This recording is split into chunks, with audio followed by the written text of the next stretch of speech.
Ratchet & Clank was released on April 12, 2016, developed by the recently Sony-acquired studio Insomniac Games. Ratchet & Clank is a remake of Ratchet & Clank. I never played the PlayStation 2 original as I was only 2 years old.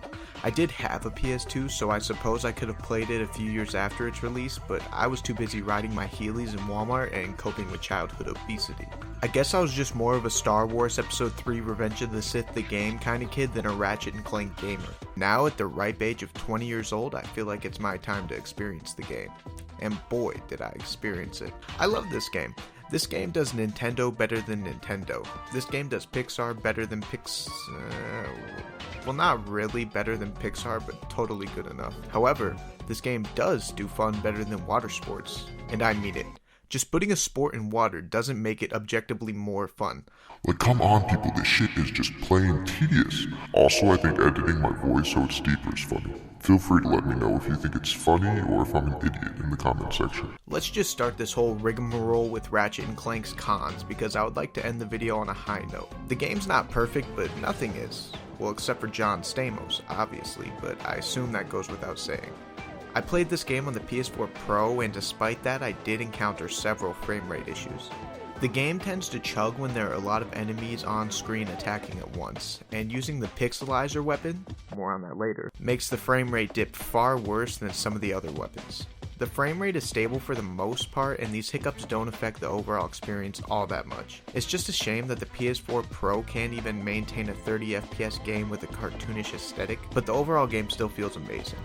It's that type of 30 FPS that you could mistake for 60 FPS. The gameplay is smooth as butter, 96.11% of the time. The game is fairly polished, however I did run into a bug that stopped me from proceeding in a mission and I was forced to restart the game. This is the only glitch of consequence I experienced. Ratchet & Clank has a pretty large number of puzzles throughout its campaign. The environmental puzzles are often fun and offer some enjoyable downtime to help the pacing of the game, but to unlock doors there are these stupid connect the dot line puzzles. Thank God they had an option to skip these puzzles because I had absolutely no interest in solving them. You can really see the DNA of Spider-Man PS4, Insomniac's future title, in this game, and that's as much of a bad thing as it is a good thing thanks to these puzzles. Don't get me wrong, Insomniac Games is one of my favorite developers, and Spider-Man PS4 is one of my favorite games of all time, but these puzzles are boring and soulless, and they gotta stop. I wish some of the tougher enemies like spaceships and tanks had visible health bars. Robotic enemies do fall apart as you shoot them down, giving you a sort of idea of where their health is, but it's not till they are near destruction that they actually start falling apart. It's a pretty cool looking effect though. Some enemies can take so many hits it makes you wonder if you're even damaging them. Also, it's tough to know which weapon works best on which enemies without any health bars. Just know the pixelizer is basically the shotgun in Gears of War, strong and all powerful. The shooting gameplay is absolutely fantastic, but the melee combat is about as basic and bare bones as it gets. Ratchet can hit and stomp, and that's about it for melee combat. In the future, if we get a sequel, I'd like to see more diversity in this aspect of the game, maybe even add some upgrades to Ratchet's Omni Wrench. Ratchet & Clank gives the illusion of player choice rather than going all in on it. The game will allow you to travel to various planets at any time. You can even travel to a planet and start a future mission. But the one time I did this, I couldn't progress in the mission because I didn't have one specific tool. I had to go back to a different planet, complete a mission, travel to another planet, and complete another mission before I could progress in the level I had skipped to. There really isn't all that much player freedom in Ratchet & Clank, unlike The Legend of Zelda Breath of the Wild, where you can march up to the final boss at the very beginning of the game. I don't want every game to have this level of freedom and open worldness. I just wish Ratchet & Clank would have stayed strictly linear, as that game style fits this franchise perfectly. The game's story is fun, but doesn't even come close to the standard Sony first-party games pride themselves in. It's basically Star Wars: A New Hope.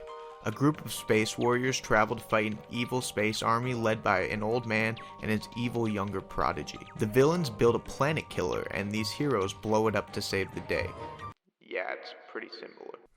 Ratchet is a space ranger, an elite group of soldiers tasked with protecting the galaxy.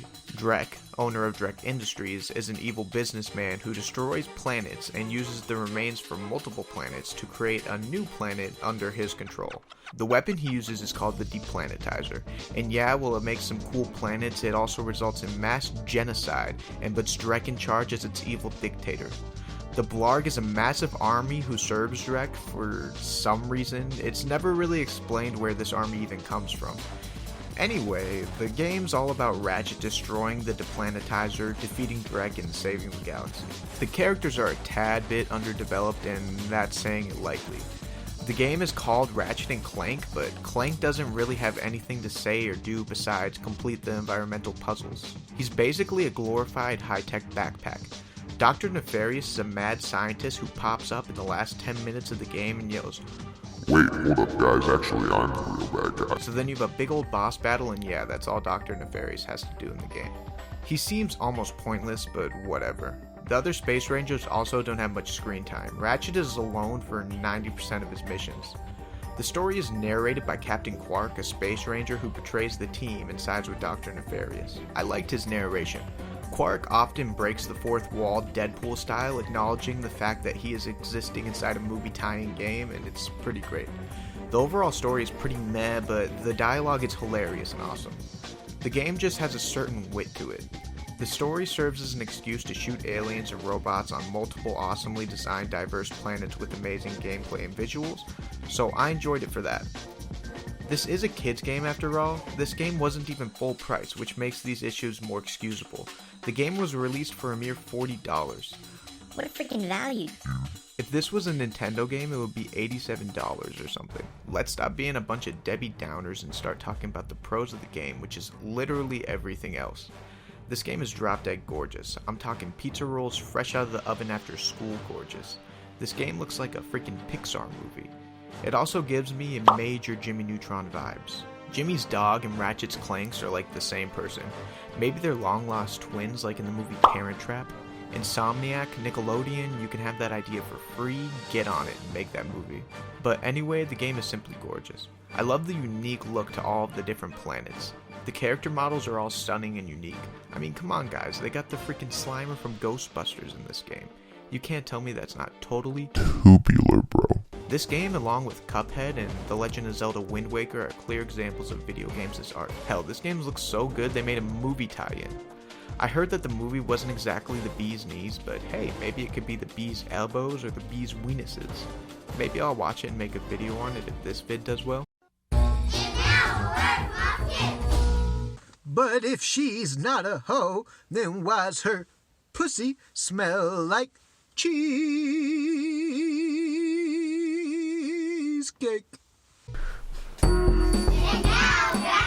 Abominable Games Guru.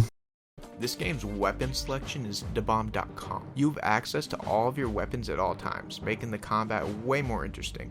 It also introduces a level of strategy. It'll benefit you greatly to know which weapons to use and when to use them, especially in boss battles. My favorite gun is the previously mentioned Pixelizer. Holy horses, is this gun the coolest thing since folded socks. The gun turns all enemies into pixelated retro-looking versions of themselves, leading to their disintegration. It even pixelizes your allies despite there being no friendly fire in the game. Little elements like that really make me appreciate Insomniac for going above and beyond our expectations. This gun looks so awesome and is one of the most unique weapons I've ever had the pleasure of using in a video game. The Sheepinator is a close second, and you guessed it, it turns enemies into sheep. And that's the gist of it. The main downside of this weapon is that it's basically useless against bosses.